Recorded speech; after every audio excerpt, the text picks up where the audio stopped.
मैं अंजलि को भूल के भी नहीं भुला पाया था और फिर आज 4 साल बाद वो मेरे सामने है। क्या बोलूं उससे, मैं किस मुंह से बात करूं, कुछ नहीं समझ आ रहा था मुझे।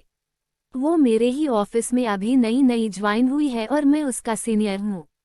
हम रोज ऑफिस आते हैं, काम करते हैं और घर जाते हैं। 1 महीना हो गया था हुए, लेकिन अंजलि ने मुझसे एक बार भी हमारे बीती हुई जिंदगी में बारे में बात नहीं की, कभी भी ना ही वो मुझे पूछी कि मैं अब उसी के साथ ही अब ब्रेकअप हो गया है मेरा। एक दिन जब शाम ऑफिस से निकलने का टाइम हुआ तो बहुत बारिश हो रही थी और मेरे पास छता नहीं था कि मैं बस स्टैंड तक भी जा सकूं थी। मैं ऑफिस में ही वेट कर रहा था बारिश रुकने के लिए। तभी अंजलि ऑफिस से निकल रही थी और मुझे बैठा देखकर पूछी, तुम्हें घर नहीं जाना? तो मैंने कहा घर तो जाना है, लेकिन मैं आज छता नहीं लाया और बाहर बहुत बारिश हो रही है, इसलिए वेट कर रहा हूँ रुकने के लिए। वो बोली ठीक है, फिर थोड़ा रुक के बोली, मेरे पास छाता है, चाहो तो मैं तुम्हें बस स्टैंड तक छोड़ सकती हूँ। मैंने बिना कोई सोच विचार किए जा कह दिया और जल्दी से सब सामान रख के उसके साथ ऑफिस से निकला। बारिश इतनी तेज थी कि हम दोनों भीग गए थे बस स्टैंड आते आते, और बारिश के वजह से बस भी काफी लेट थी। हम दोनों के बीच शांति थी, ना मैं कुछ बात कर पा रहा था ना वो कुछ बोल रही थी। फिर मैंने ही हिम्मत जुटा के पूछा कि क्या तुम्हारी शादी हो गई? वो हंस पड़ी और बोली नहीं। ये सुनकर मेरे दिल को जो खुशी हुई मैं उससे बता भी नहीं सकता था। फिर कुछ देर बाद वो मुझसे पूछी, तुम्हारी हो गई? मैंने कहा नहीं। फिर थोड़ा रुककर मुस्कुराते हुए पूछी, प्रीति का क्या हुआ? मैं थोड़ा शांत हो गया और बोला, हम साथ नहीं है। वो कुछ नहीं बोली, बस चुपचाप खड़ी थी। फिर मैंने बहुत हिम्मत जुटा के कहा कि अंजलि मुझे माफ कर देना, मैंने तुम्हारे साथ बहुत गलत किया था। वो चुप ही थी, कुछ नहीं बोली। मैं भी चुप खड़ा था। फिर थोड़ी ही देर में बस आ गई और हम दोनों बस में गए।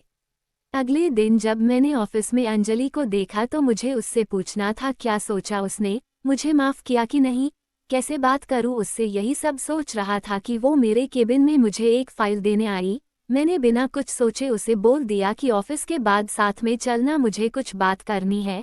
वो बोली क्या, हम अभी भी इधर बात के सकते हैं? मैंने कहा नहीं, ऑफिस के बाद मिलना। वो बोली ठीक है और चली गई।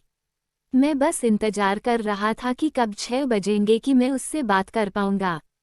टाइम जैसे थाम ही गया था। 6 बज गया, सब एक एक करके निकाल रहे थे ऑफिस से। फिर आखिर में मैं निकला और साथ में अंजलि भी थी, वो रुकी थी मेरे लिए।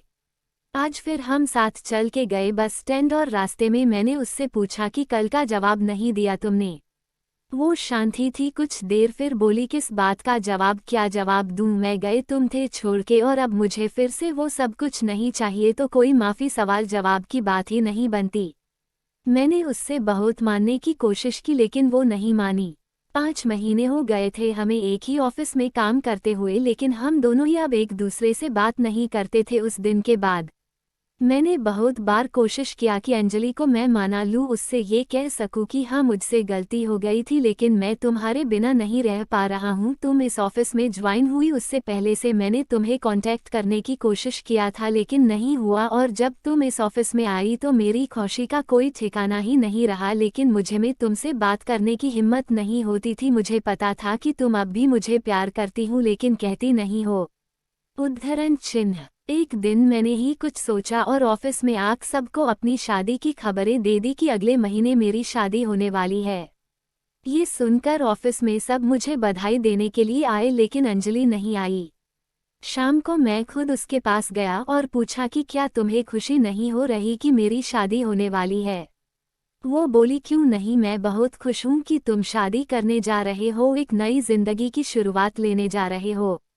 फिर मैंने पूछा कि तुम मुझे बधाई देने की नहीं आई? जब सब लोग आए थे ऑफिस के तो बोली मुझे बहुत काम था, मैं बस सी थी। मैंने कहा ठीक है और मैं वहां से चला गया। 2 दिन बाद रात को अंजलि का मैसेज आया कि क्या तुम सच में शादी कर रहे हो अगले महीने? मैंने कहा हाँ। अगले दिन अंजलि ऑफिस ही नहीं आई थी। मैं सोच में सब गया कि क्या हो गया, वो आई क्यों नहीं। फिर मैंने अपने कलीग को कहा कि अंजलि को फ़ोन करके पूछे कि वो ऑफिस क्यों नहीं आई। उसने फ़ोन किया तो पता चला कि उससे बहुत तेज बुखार है और वो घर पर अकेला है। मैं तभी ऑफिस से निकाल गया उसके घर जाने के लिए। रास्ते में मैंने फ़ोन करके उसके घर का पता पूछा और जितनी जल्दी हो सके वो पहुंचा। वहां जाकर देखा तो वो अकेले थी और उससे बहुत ठंडी लग रही थी, कंबल में सोई थी। मैं जल्दी से उस उठा के अस्पताल ले गया। शाम तक उसका बुखार ठीक हुआ तो डॉक्टर ने उससे मिलने की इजाज़त दी। मैं उसके पास बैठा था, वो सो रही थी। मैंने उसका हाथ अपने हाथ में लिया, फिर धीरे से उसकी आंख खुली। वो मुझे ही बस देखे जा रही थी। मैंने धीरे से बोला कि नहीं है मेरी शादी अगले महीने, मैं शादी नहीं कर रहा हूँ। ये सुनते ही वो रोने लगी। मेरे भी आंख में आंसू आ गए। मैंने उससे गले लगा लिया और हम दोनों एक दूसरे को पकड़ के बहुत रोए।